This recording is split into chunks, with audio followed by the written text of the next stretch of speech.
When you think about who God is, what comes to your mind? What do you picture? Is God some old man with a gray beard and a walking stick? Is he maybe like sitting on a soft, cushiony cloud far up in the sky somewhere, but barely involved in your life? When you think of God, do you think that he's a loving God? Do you view him as a God who is creator and in control of everything? This week, we're starting a new series called Star of Bethlehem. We're going to look at who God really is. And today, we're going to see that God is for you. He's right there with you, no matter where you are. So let's go to this week's episode of Star of Bethlehem.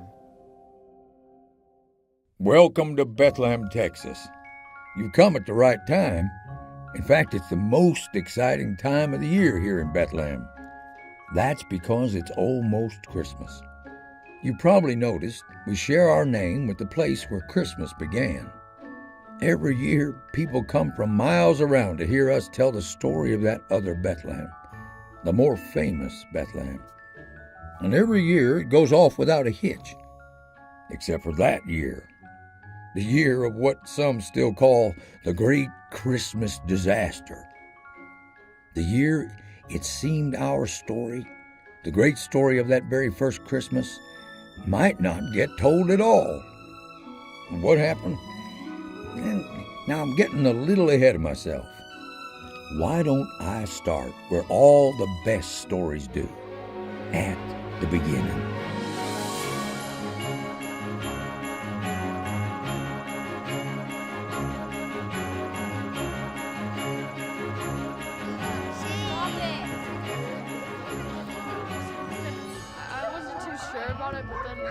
I wanted to be a camel so like that was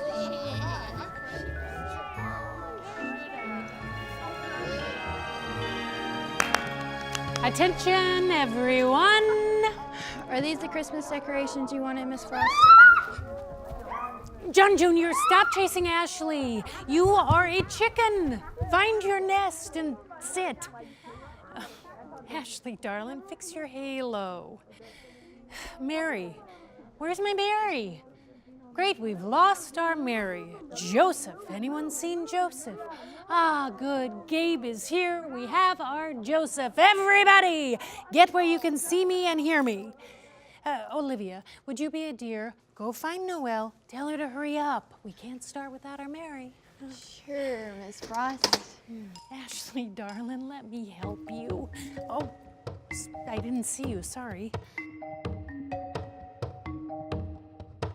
Great. I made one mistake. Now I get to spend my Christmas break doing community service as a junior assistant. I mean, who wants to be a glorified gopher? I mean, sure, it was a big mistake. But still. Noelle, we're getting ready to start.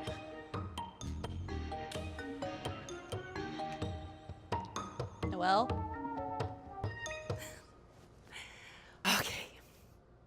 Cow, sheep. Now, your part is just as important as any other part, so I want you to really feel it. Be the cow, be the sheep. Yeah. Be the cow, be the sheep. Your attention, please. This is our final dress rehearsal. That means this is our last chance to get it right before our big opening tomorrow night. Stop it, Brody. Brody, that will be enough.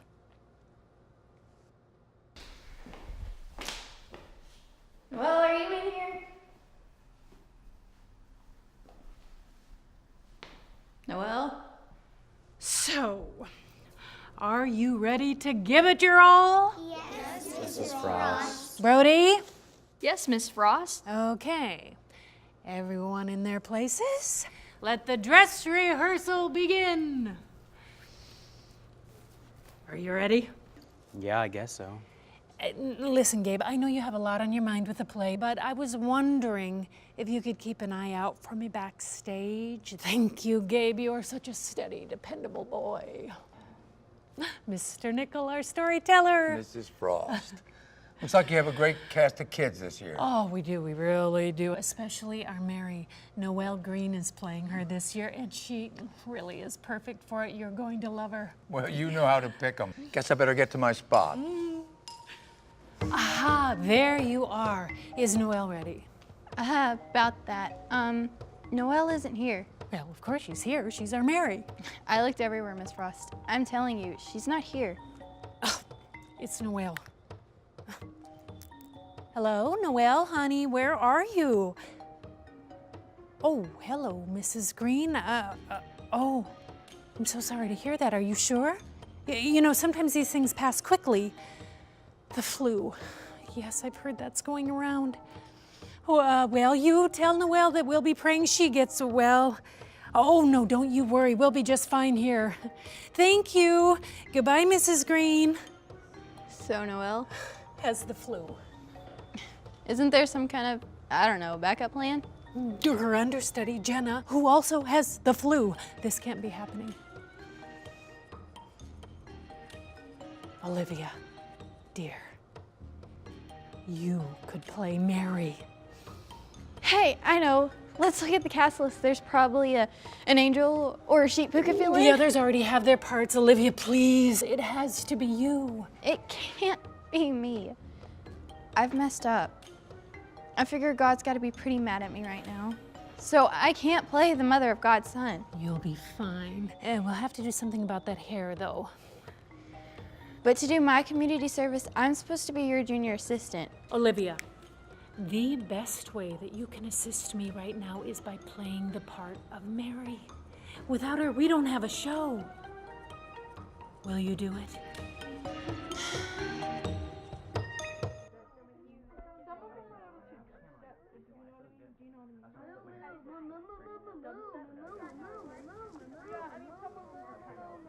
Hey, you should leave people alone. Lighten up. Just having fun. Well, knock it off. Why? 'Cause she's the star? Oh, wait. I'm the star. You hear that, everyone? I'm the star. Get out of my way, Shepherd. Quiet, Brody. We're about to start. So, you're playing Mary now? Yeah, I know. Bad idea, right? Doesn't seem like such a bad idea to me. You're gonna do fine. Hope you're right.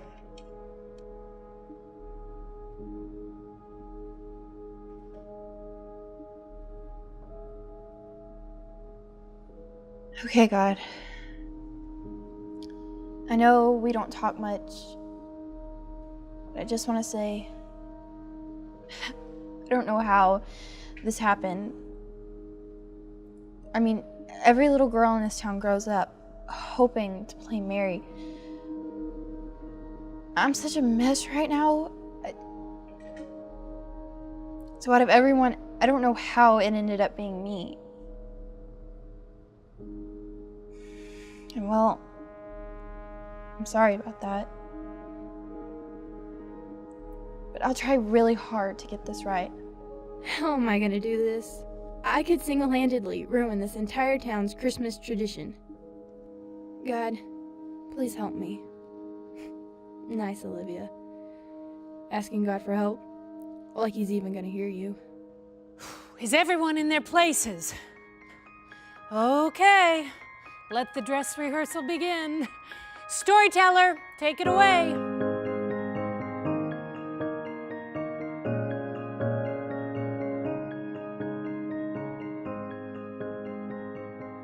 Welcome to Bethlehem, Texas. Folks around here call me the Storyteller.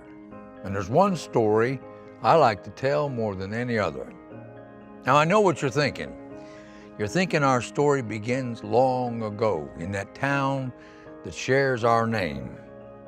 You're thinking of that famous starry night in that more famous Bethlehem. And sure, I understand why you would think that. But if you'll lean in a little, I'll tell you a big secret. Our story really begins long before that. Our story begins at the beginning, at the very beginning of history.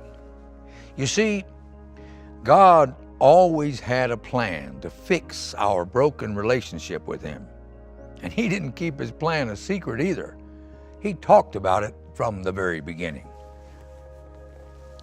You ought to read the whole thing. It's all really good. But for now, we'll just pick it up. Right about here.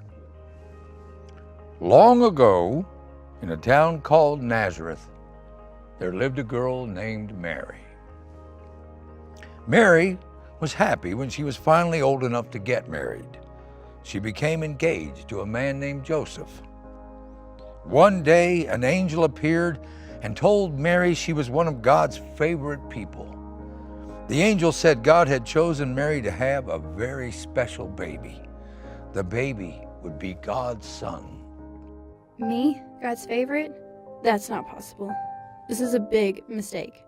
At first, Mary didn't understand how this could possibly happen since she was not even married yet. She wondered how God could trust her with such an important role. The angel told Mary that God chose her because she had found great favor with God. God was for her and would help her live out His great plan. Mary took all of this in and treasured it in her heart. Wait. Mary was a part of God's plan? So He went and asked her to do something this important, to be the mother of God's son, just to watch her fail, right? God didn't pick Mary to make a fool of her. God was for her. He chose her because He loved her, faults, mistakes, and all. He wanted her to succeed. He was cheering for her, and all of this was for her. God did all this for her, for me. God is for me, not against me. So Mary knew that God was for her, and even though it might be hard sometimes, God would be with her, helping her always. So Mary responded with her whole heart. Lord, I'm yours. I know you are with me and for me. Let everything you said about me come true. All of this was very strange to Joseph. You ready? Sure, I'm ready. God did all this for her, for me. God is for me, not against me. So, if God was cheering for Mary, does that mean He's cheering for me too? Come on, you have a part to play. We saw today that Olivia couldn't believe that she was given the lead role in the play. After all, she was only there because she got into trouble, and helping out with this play was actually part of her community service. See, Olivia thought that she was a mess up and figured that because of that, God was mad at her too. And that God was mad at everything that she had done. So why would God allow her to take over the lead role in this play, which happened to be Mary, the mother of Jesus? She just couldn't understand why. But through playing Mary, she realized that no matter what she did, God was for her. He was on her side and He loved her no matter what. And I don't know about you guys, but that was huge for me. There was actually a time in my life a while back where I was a little bit of a troublemaker. And now I know some of you are like, no way, Nick, you seem like some sort of angel and I can see that halo over your head. But the reality was, I was constantly doing the wrong things and making terrible decisions. And I remember thinking that God must be so angry with me and the decisions that I'm making, that He was probably fed up with me. I remember thinking to myself, God probably has had enough and He's just gonna give up on me. And that was a really scary thought for me because I thought at the time that I would have to go through this life all by myself on my own because God was just simply too mad at me and didn't want anything to do with me. But then I read this verse that changed everything for me.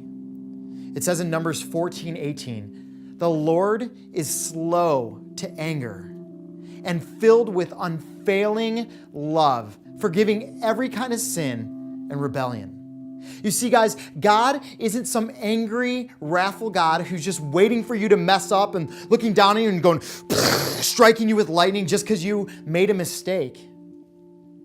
He's slow to anger. He's filled with love. God is on your side. He's cheering for you to get things right in your life because he wants what's absolutely best for you. And when you make mistakes or you mess up or you make bad choices, it's so easy to think that God is going to be mad at you and disappointed with you. Now, if you find yourself thinking that about God, here's what I want you to do instead. Picture him with love, saying to you, cheering you on, saying, I want you to get that right because I love you and I'm for you and I have awesome things in store for you. So come on, let's get this. That's the way God is. He just wants us to get these things right because simply it's better for you. So whether you've lied to someone or talked behind someone's back or cheated on a test, whatever that may look like in your life, know that God is for you and he wants you to get it right because it's better for you. You'll see things happen the way God intended when you start to get those things right. Look at what it also says in Romans 8:31 and 32. So what do you think? With God on our side like this, how can we lose? If God didn't hesitate to put everything on the line for us, embracing our condition and exposing himself to the worst by sending his own son, is there anything else he wouldn't gladly and freely do for us? I pray that you will get this and that you'll know this, that God is on your side and God is for you and God loves you and desires for you to live the life that he intended for you to live. Because that life is a life better than any we could try to live out on our own. So join up with God and let him lead you and guide you to live out the life that he intended for you.